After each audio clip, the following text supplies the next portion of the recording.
ఓం నమః శివాయ.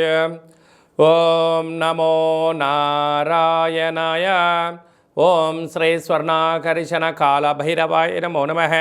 ఓం శ్రీ నరదృష్టి నివారణ కాల భైరవాయ నమో నమః. ఓం కాళకాలాయ విద్మహే కాళాతీతాయ ధీమహి తన్నో శ్రీ స్వర్ణాకర్షణ కాళభైరవ ప్రచోదయాతు. హరి ఓం. మా ఛానల్కి స్వాగతం.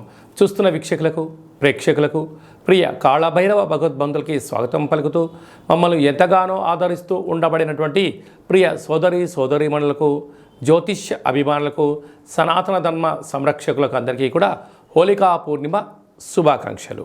అలాగనే మార్చి నెల 16వ తారీఖు నుండి 31వ తారీఖు వరకు పుట్టినటువంటి వారందరిగా ముందస్తుగా జన్మదిన శుభాకాంక్షలు.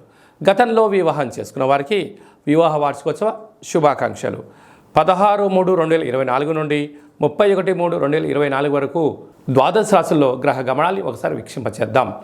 మేషరాశిలో గురు సంచార స్థితి, కన్యరాశిలో కేతు సంచార స్థితి, కుంభరాశిలో కుజుడు శుక్రుడు మరియు శని సంచార స్థితి, మీనరాశిలో రవి బుధ మరియు రాహు సంచార స్థితితో ద్వాదశ రాశుల్లో గ్రహ గమనాలు ఈ విధంగా ఉన్నాయి. సింహరాశి వారు ఆదివారం అష్టమి తిథిన ఎలాంటి విధానాలు పాటించాలో ఈ వీడియోలో సవివరంగా సంపూర్ణంగా తెలుసుకుందాం. సింహరాశిలో ఏ నక్షత్రాలు వస్తాయనగా మఖా నక్షత్రంలోని 4 పాదాలు, పుబ్బా నక్షత్రంలో 4 పాదాలు, ఉత్తరా నక్షత్రం 1 పాదం కలిపితే సింహరాశి. చాలామందికి పుట్టినటువంటి కాల సమయంలో డేటా ఆఫ్ బర్త్లో లేనటువంటి కారణం వలన పేరు యొక్క మొదటి అక్షరాన్ని అనుసరిస్తూ ఆ రాశిని తెలుసుకునే ప్రయత్నం అవుతుంది. అవి ఏ అక్షరాలు అన్నట్లయితే మా, మీ, ము, మే, మో, టా, టీ, టు, టే అక్షరాల వారందరూ కూడా సింహరాశి జాతకులే. సింహరాశి యొక్క అధిపతి రవి.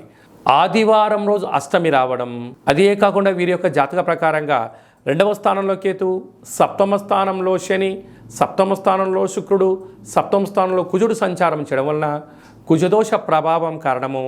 ఒకవైపు ఈ రాశాధిపతి రవి 8వ స్థానంలో ఉండడము, అక్కడే బుధుడు ఉండడము, అక్కడే రాహు ఉండడం వలన అనేక రకాలమైనటువంటి దూర వాయు జల ప్రయాణాలలో, వృత్తులలో, ఉద్యోగాల్లో, వ్యాపారంలో అనేక రకాల ప్రమాదాలు పొంచి ఉన్నాయి. శత్రువులు పొంచి ఉన్నారు.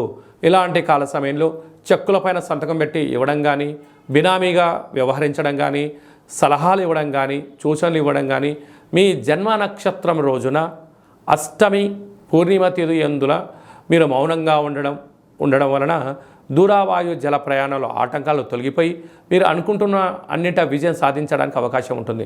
కనుక తెల్ల జిల్లేడు వృక్షం దగ్గర దీపము, రురు కాళభైరవ స్వామికి స్మరణ, కాళభైరవ హోమాన్ని చేయించుకోవడం వలన సకల అష్ట కష్టాలు తొలగిపోయి అష్ట ఐశ్వర్యాలకు స్వాగతం పలకడానికి అనేక రకాల అవకాశాలు ఉంటాయి. కనుక వీలైనంత వరకు మౌనం, ధ్యానం, ఆధ్యాత్మికత మీకు అదృష్టాన్ని, ఐశ్వర్యాన్ని కట్టబెట్టబోతుందని చెప్పి గమనించాలి. ఈ వీడియో మీకు నచ్చినట్లయితే లైక్ చేయండి, షేర్ చేయండి, మా ఛానల్ని సబ్స్క్రైబ్ చేసుకోండి. నేను చేస్తున్న వీడియోలు మీకు ముందస్తుగా నోటిఫికేషన్ రావాలి అన్నట్టయితే గంట సింబల్ ప్రెస్ చేయండి, పైన ఆల్ బటన్ కూడా తెలియచేయండి. మీరు ఎవరి క్షేమాన్ని అయితే కోరుకుంటారో, లేకుంటే మీ క్షేమాన్ని ఎవరైతే కోరుకుంటారో వారికి ఈ వీడియోను ఫార్వర్డ్ చేసి భగవంతుడి యొక్క ఆశీస్సులు పొందగలరు.